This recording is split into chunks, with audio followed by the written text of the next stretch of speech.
Good afternoon. Chapter 6, Lecture B. Today we're going to get into defining economic freedom and the limits of liberty. So we've been talking about the post-American Revolution and slash the revolution that was going on within. Today we're going to talk about a little bit more detail of that. So toward free labor, halfway houses between slavery and freedom disappeared post-revolution, at least for white men. By 1800, indentured servitude had all but disappeared from the United States. For one, think about indentured servitude. It is not economical by this point. Paying someone to come over, you only get them for 5-6 years, and then you have to cut them away. And so by this point, slavery has replaced any aspect of indentured servitude if they're going to do that. And in the North, they became relying on free slavery, working for wages, where the South became heavily dependent on labor of slaves.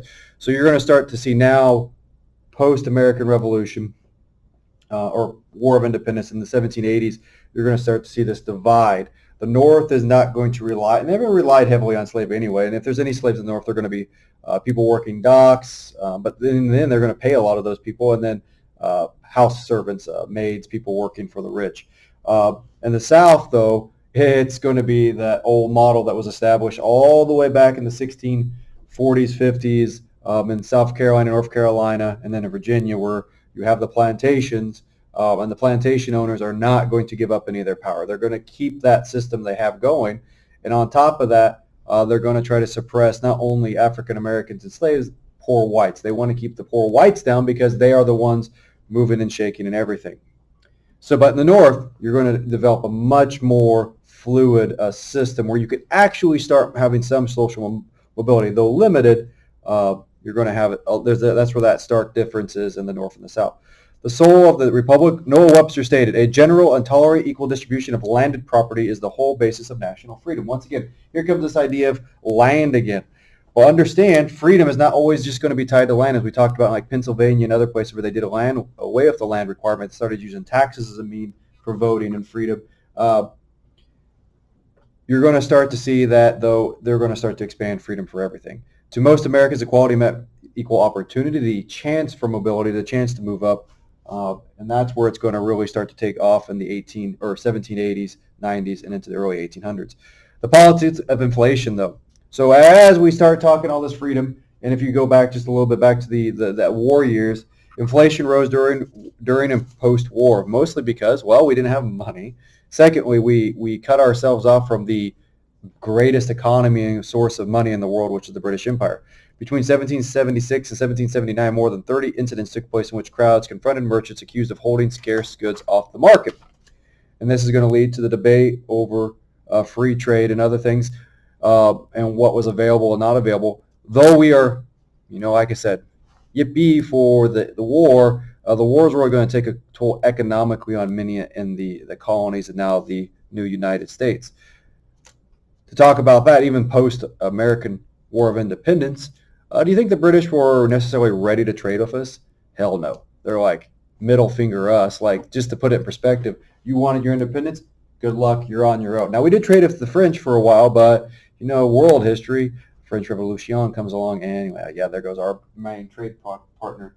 And then the Spanish are like, don't understand you. I don't want to talk to you. So, it's in short. Now, defining economic freedom, too, the debate over free trade.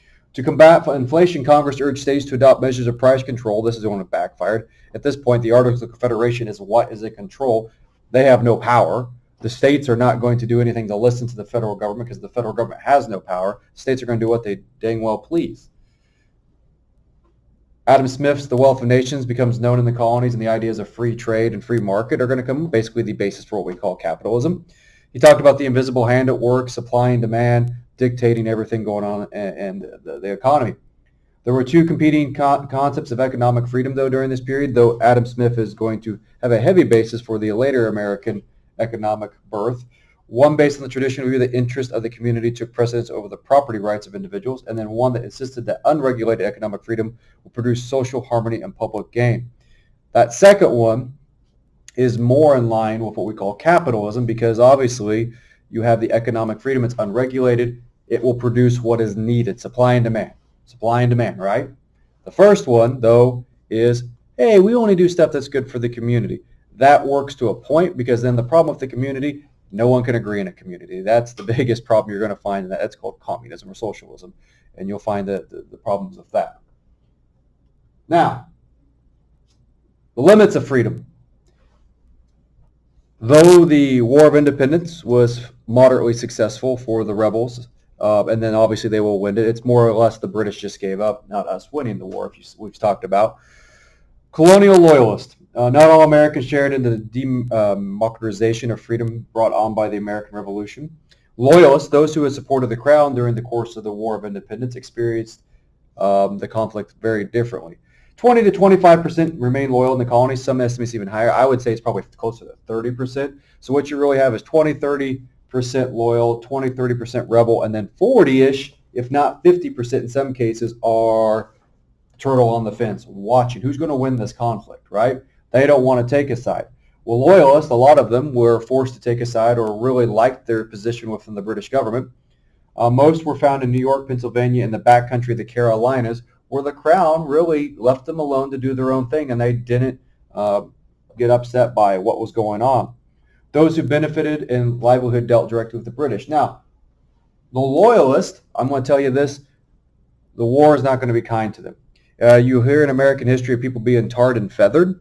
I will tell you, people say, well, tar and feathering is not that big a deal. Well, actually, it killed most of the people that were tarred and feathered, because you put tar on someone's body, just like you can't paint a person's body completely. If you ever seen the movie Goldfinger, a James Bond movie from the 60s, one of the ways the victims is killed in the movie is their entire body is painted with gold paint. Now, the actress that played it, they left they made sure that she could live, but technically your skin has to have ability to breathe, and if it doesn't, it can kill you. So tar and feathering, a lot of loyalists were tarred and feathered. They died. They didn't survive. So that being said, the plight of the loyalists, in some respects, the war was a civil war of Americans. So what's going to happen in the South? Initially a lot of plantation owners were loyalists, but when Lord Dunbar did the proclamation freeing slaves if they fought for the British, that ticked off a lot of those southern plantation owners, and they're going to flip sides. But then there's economic opportunity. So if they are a loyalist, oh, guess what? We're going to attack you. I'm going to be a rebel, because it's not just I hate the Crown, but now I want to take advantage of what you have. It's a little bit of a power grab here. Land was confiscated and sold at auction. Loyalty oaths, property seized, or Quakers, Mennonites, and Moravians, all who refused to fight. Those who refuse to fight are going to be pushed further west, or they're going to be alienated because they're going to be deemed as not supporting the cause. At the end of the war, as many as 60,000 loyalists were banished from the colonies. The Treaty of Paris that was signed to end the war required in the end all persecution of loyalists, so that they were quickly reintegrated into society. And technically, I think it said their land should be given back. However, that's a moot point. That really didn't happen. Point of this is the loyalists are going to have face difficult situations at this. So the freedom that we talked about, liberty, if you're a loyalist, you're not going to be in those spoils of that. The other thing, a lot of the loyalists will leave the colonies. Most of them will go two places, primarily Canada, Nova Scotia. A few will go back to England, and sparingly a few others will go throughout the British Empire, maybe the West Indies. But the bulk of them are going to go to Canada.